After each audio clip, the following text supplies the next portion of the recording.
Hello friends, today we will be talking about the mind and what the Bhagwad Gita has to say about the mind and try to distill that information in the next 5 to 10 minutes. So the mind is at a beautiful junction between the body and the soul, and you can think of the mind as having four compartments as we discussed in the earlier lecture: manas, buddhi, ahankar and chitta. And when we are talking about mind here, we are more talking about the components that are making us reflexively chase things or go for certain desires. So you can think about it as the emotional mind or the reflex mind.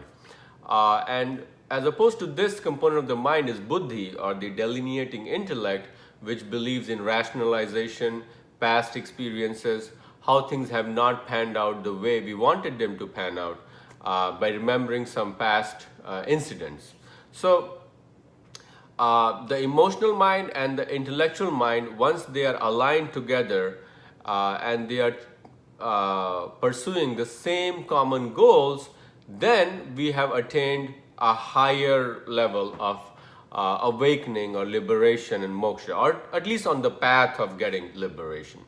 So first let's understand what is the mind.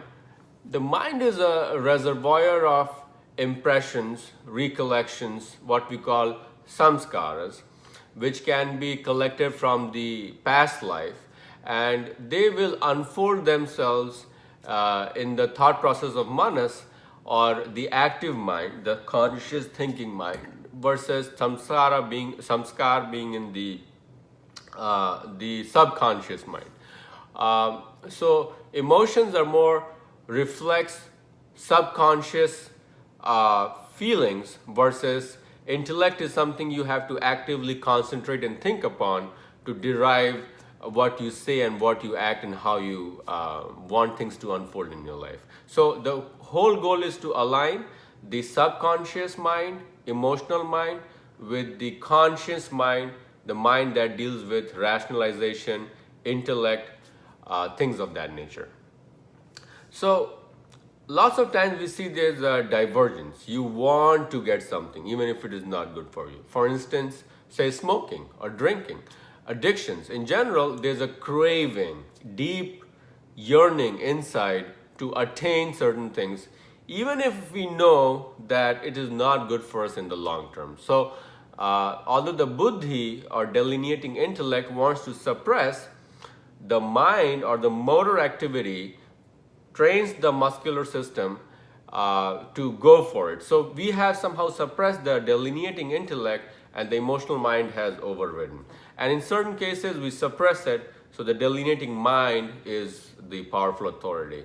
But if you align these two powers together, then they are chasing one and single goal, which is the higher pursuit in life. So the main thing to understand, according to Gita, is that mind itself is a fragment of Prakriti.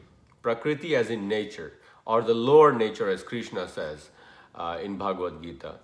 And he says, Bhumi rapo nalo vayu kham mano buddhi revcha ahankar itim me bhinna prakriti rashtha apare matis vanyam prakriti vidhi me param ji bhuta mahabhaho yedam dharite jagat.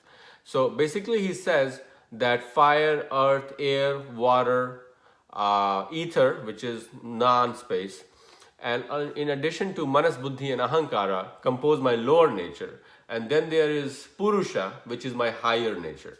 And here he is just referring to nature as components of his existence, because he himself represents the param purush, or the super soul.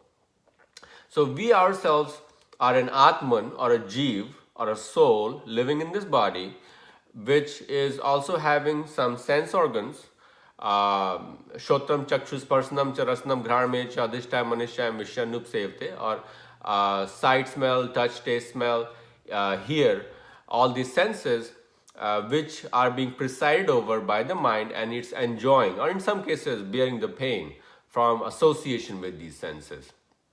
So mind is the ultimate enjoyer and president of the senses, which in cells are part of the human body. So when the body dies, the senses and the mind will still be carried forward in the next life. If there are certain desires or cravings for the senses, or if there is some unmet goals in the life. That's why it's very important to attain the state of vairagya or renunciation, where you don't have any yearning for any material objects, or at least you have played out your karma to an extent where there's nothing left to be craving for. And that is what we are doing when we go through one life into another. We are burning the reservoir of karma and hopefully not creating new desires in the process, until we reach a point where there is no more chitta, there is no more samskara to be burned down, to be taken into a new life. And that at that point, people will feel, when they are born, they don't have lots of desires and aversions, but they will move naturally towards meeting Param Purush.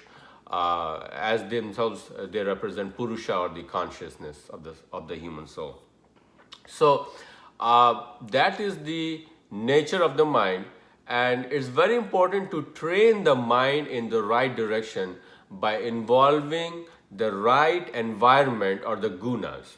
So you can use the mind to train in a direction which is going to be productive and long-term gratification of your goals. For a student, it could be studying relentlessly to get to a good college. For a person who is a householder, it could be raising the kids the right way so that the kids are well disciplined and they go for higher education and respect their elders and parents.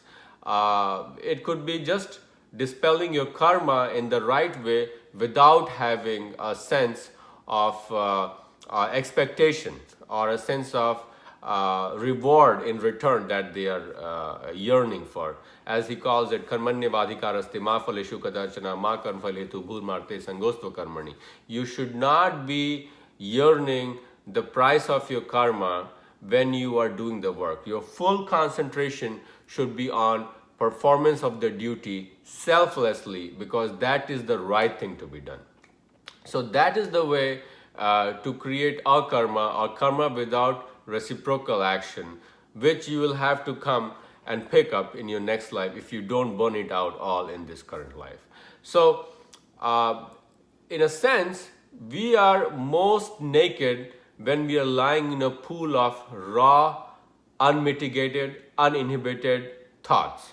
And that's where we identify ourselves with.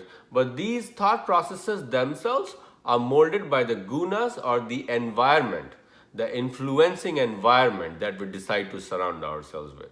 So it's very important to be in the company of nice people, reading the right books, getting inspiration from people who are motivating, be it on videos or meeting people in person, things of any nature that are instilling inspiration to emulate their performance in whatever field you are in. And that's why dispelling your activity using the power of the mind in the right direction is very important. Now, the second thing to know is that when one dies, as it is said, they take their actions and the unburned actions, but they take their thoughts, feelings, desires, aversions in the next life. So one way to be done with all the thoughts, feelings, desires, aversions is to practice meditation and practice Satvik mode of goodness, and less of the tamasic and rajasic, which is the mode of passion, rajasic or ignorance. Now, tamasic itself is not always bad. If you are believing in something blindly, that in itself it could be tamasic. So faith in certain ways is a tamasic quality, but if it is ingrained in the right experiences, and if it is the belief that is not delusional, then it is, even if it is tamasic, it is not bad. It's going to stick with you, but it's going to be a good habit. So it's like getting addicted to something that is good, like giving selflessly. So that's why we should not just put sattvic, rajasic, tamasic in those silos of goodness, passion, ignorance. there's something good about Tamasic, and there could be something not as good about Sattvic. It just depends on the mode and the feeling that you are ingrained with when you are carrying out an activity. So training the mind is important, and to train the mind, it's very important to tell the mind that the goal is long-term gratification, and remember and remind of the consequences or the calamitous results that have undertaken from pursuit of short-term gratification. Because in Gita, Lord Krishna himself has said, Bandhuratmanastasya yen atma eva atmana jita anatmanastu shachute vartayat atma eva shatruvat. A person who has controlled his mind, mind is his best friend. But if a person is letting mind control him, his personal sense gratification of the different senses, then that person himself is enslaving his soul from one body to another and leading to demonic depressions, and in that way he is going to hurt his soul in the long term. So friends, to sum it up, mind is a very important tool which has to be used with the right gunas, right experiences, and that way you can change the content of your thought, and that way you can avoid desires and aversions, and you will be retraining your mind to make it your best friend. Feel free to leave comments below. Thanks for listening to this lecture.